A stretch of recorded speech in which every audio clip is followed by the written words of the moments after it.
ஐயோ! நான் என்னத்த சொல்லுவேன், நான் மாட்டுன்னு ஒரு பக்கத்துல ஆடி, பாடி ஜாலியா ஏதோ சிக்கன்னு அது இதுன்னு சாப்பிட்டுக்கின்னு ஜாலியா இருந்தேனே! நீங்க யாரு ஜெயிக்கிறீங்க, யாரு தோக்குறீங்கன்னு எனக்கு என்ன தெரியும்? ஜெயிச்சீங்க.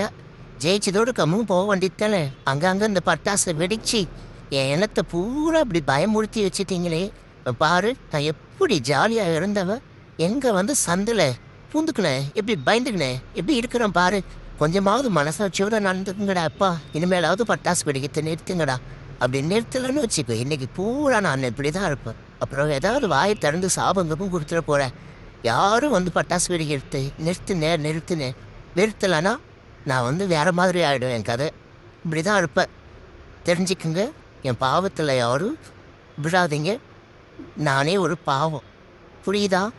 மக்களே, நீங்களும் எடுத்து சொல்லுங்க எல்லாருக்கும். ஃப்ரெண்ட்ஸ், நீங்களும் எடுத்து சொல்லுங்க எல்லாருக்கும். பாருங்க, என்னை பாருங்க, எப்படி கிடக்குறோம் பாருங்க. பார்த்து செய்யுங்க.